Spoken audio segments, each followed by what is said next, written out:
శ్రీశైలం ఎడమగట్టు కాలువ టన్నల్ దగ్గర ప్రమాదం జరిగింది. 3 మీటర్ల మేర పైకప్పు పడిపోయింది. ఎడమవైపు సొరంగం 14 కిలోమీటర్ దగ్గర ఘటన జరిగింది. 4 రోజుల క్రితమే ఎడమవైపు సొరంగం పనులు మొదలయ్యాయి.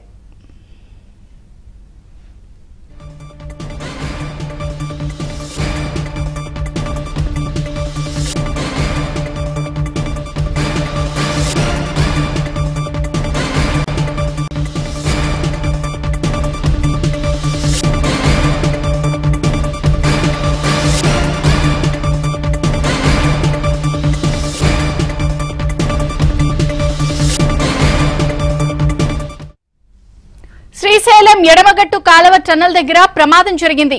3 మీటర్ల మేర పైకప్పు పడిపోయింది. ఎడమవైపు సొరంగం 14 కిలోమీటర్ దగ్గర ఘటన జరిగింది. 4 రోజుల క్రితమే ఎడమవైపు సొరంగం పనులు మొదలయ్యాయి.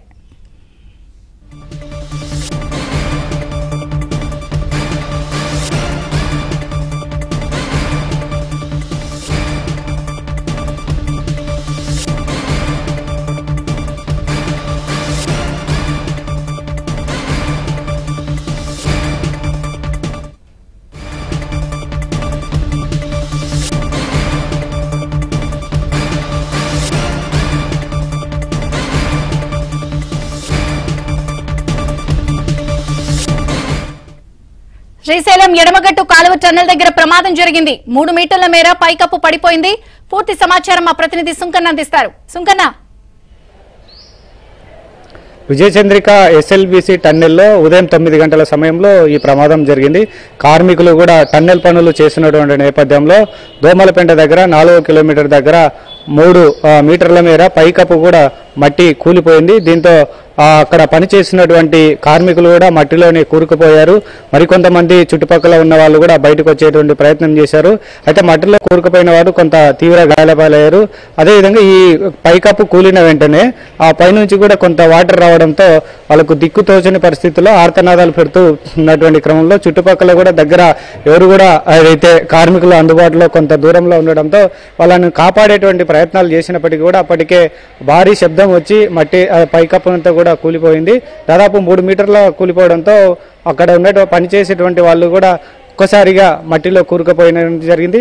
అయితే ఆ భారీ శబ్దం వచ్చిన తర్వాత ఆ టన్నెల్ సరౌండింగ్స్ లో మరికొన్ని వర్క్స్ కూడా జరుగుతుంది. ఆ వర్క్స్ జరుగుతున్నటువంటి కార్మికులు కూడా హుటాహుటిన సంఘటన స్థలానికి వెళ్లి పరిశీలించడం జరిగింది. అయితే అప్పటికే మట్టిలో 7 కార్మికులు కూడా ఏదైతే కూరుకుపోయినటువంటి పరిస్థితి. 7 కార్మికులు కూడా ఉదయం 9 గంటల సమయంలో ఈ సంఘటన జరిగింది. ఇప్పటి వరకు కూడా వాళ్ళు ఇంకా బయటకు రాలేదని కూడా ఆ సరౌండింగ్స్ లో పనిచేసినటువంటి కార్మికులు కూడా కొద్దిసేపటి క్రితమే 2 బయటకు వచ్చి ఏదైతే సమాచారం ఇచ్చినటువంటి పరిస్థితి. ఈ సంఘటన తెలియగానే ఇంజనీర్ అధికారుల బృందం కూడా సంఘటన స్థలానికి హుటాహుటిన బయలుదేరారు. ఎలా జరిగింది, దీనికి కారణం ఏంటని కూడా వాళ్ళు వివరాలు అడిగి తెలుసుకున్నారు. అయితే 7 ఏదైతే మట్టిలో కూరుకుపోయినటువంటి వాళ్ళు కార్మికులు ఎవరు, వాళ్ళ పరిస్థితి ఇప్పుడు ఎలా ఉందని కూడా ఉండేటువంటి పరిస్థితి. అయితే వాటర్ పైనుంచి వస్తుండటంతో ఇంజనీర్ల బృందానికి కూడా ఏదైతే కూరుకుపోయినటువంటి కార్మికులను కూడా బయటకు తీసేయడం కొంత సహాయక చర్యలు కూడా ఇబ్బందిగా ఉన్నట్టు కూడా తెలుస్తుంది. మరోవైపు ఎలాగైనా సరే కార్మికులను కాపాడాలనేటువంటి ప్రయత్నాలు చేస్తున్నప్పటికీ కూడా అయితే అక్కడ కొంత ఆటంకం, వాటర్ లీకేజ్ అవడం వల్ల ఆటంకం కలుగుతూ ఉంది. అయితే చుట్టుపక్కల ఉన్నటువంటి వాళ్ళు కూడా కొంత వెహికల్ చేసుకొని అక్కడికి వెళ్ళడం జరిగింది. మరోవైపు అంబులెన్స్లను తీసుకొని కొద్దిసేపటి క్రితమే వైద్య సిబ్బంది కూడా సంఘటన స్థలానికి చేరినటువంటి పరిస్థితి. అయితే 2 కార్మికులు వచ్చి ఈ సంఘటన బయటకు చెప్పడంతో ఈ సంఘటన కూడా వెలుగులోకి వచ్చినటువంటి పరిస్థితి. అయితే ముఖ్యంగా జేపీ కన్స్ట్రక్షన్ కంపెనీ కూడా ఈ టన్నెల్ పనులను చేస్తుంది. 4 రోజుల నుంచి కూడా ఈ టన్నెల్ పనులను కూడా సంస్థ ఏదైతే ఇంజనీర్ల పర్యవేక్షణలో కూడా ఈ పనులు చేసినటువంటి నేపథ్యంలో ఉదయం 9 గంటల సమయానికి ఏదైతే కార్మికులు టన్నెల్ పనులు మొదలుపెట్టిన కాసేపటికే ఈ సంఘటన జరిగింది. అయితే మామూలుగా అయితే ఈ టన్నెల్ పనులు అనేవి చాలా ప్రమాదకరమైనవి. ఇలాంటి సందర్భాల్లో ఖచ్చితంగా ఇంజనీర్ల పర్యవేక్షణ ఉండాలి. ఇంజనీర్ల పర్యవేక్షణ ఉండే కార్మికులు పనులు చేయాల్సినటువంటి పరిస్థితి ఉంటుంది. అయితే ఆ సంఘటన స్థలంలో ఇంజనీర్ల పర్యవేక్షణ లేకపోవడంలో ఈ సంఘటన జరగడానికి ప్రధాన కారణంగా తెలుస్తుంది. ఎందుకంటే ఎప్పటికెప్పుడు కూడా ఇంజనీర్లు పైకప్పు ఎలా ఉంది అంటే మట్టి దాన్ని బట్టి కూడా సాయిల్ ఏ విధంగా ఉంది, లూజ్గా ఉందా లేకుంటే గట్టిగా ఉందా, ఒకవేళ లూజ్గా ఉంటే దాన్ని ఎలా కింద కూలిపోకుండా ఎలాంటి చర్యలు చేపట్టాలి అనే దానిపైన కూడా ఎప్పుడెప్పుడు వాళ్ళు అబ్జర్వ్ చేస్తూ ఉండాలి.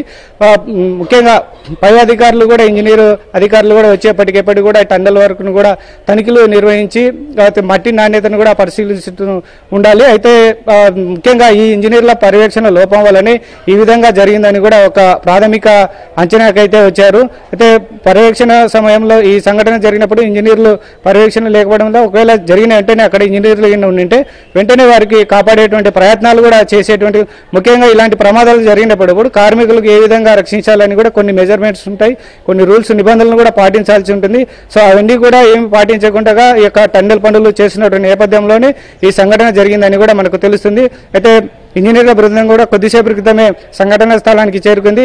ఆ మట్టి ఏ మేరకు పడింది, దాన్ని ఎలా తొలగించాలని కూడా ఏదైతే యంత్రాలను కూడా అక్కడికి తీసుకెళ్లి ఆ మట్టిని కూడా క్రమక్రమంగా బయటికి తీసుకొస్తున్నటువంటి పరిస్థితి. అయితే పూర్తి స్థాయిలో మట్టి తీసుకొస్తే కానీ అందులో ఎంతమంది ఉన్నారు, ఎంతమంది చిక్కుకున్నారు, వాళ్ళు ప్రాణాలతో ఉన్నారా లేకుంటే గల్లంత అయ్యారా, ఏంటి పరిస్థితి, గాయపడిన వాళ్ళు ఒకవేళ అక్కడి నుంచి ఇంకా లోపలికి ఏమన్నా ప్రాణాలు కాపాడుకోవడానికి లోపలికి వెళ్ళారా దానిపైన కూడా ఇంకా ఇంజనీర్ల బృందం కూడా వివరాలు సేకరిస్తున్నటువంటి పరిస్థితి. మొత్తం మీద అయితే ఈ సంఘటన కూడా తీవ్ర కలకలం రేపుతున్నటువంటి పరిస్థితి.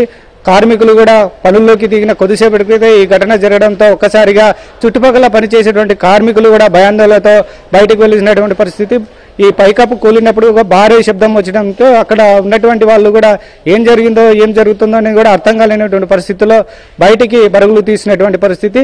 ఈ సంఘటన జరగడంతో మరోవైపు పోలీసులు అక్కడ భారీగా మోహరించారు, ఎవరిని కూడా లోపలికి అనుమతించలేనటువంటి పరిస్థితి. మరి కాసేపట్లో ఈ సంఘటనకు సంబంధించిన మరిన్ని వివరాలు తెలిసేటువంటి అవకాశం ఉంది. విజయ్ చంద్రిక. Thank you Sunkanna.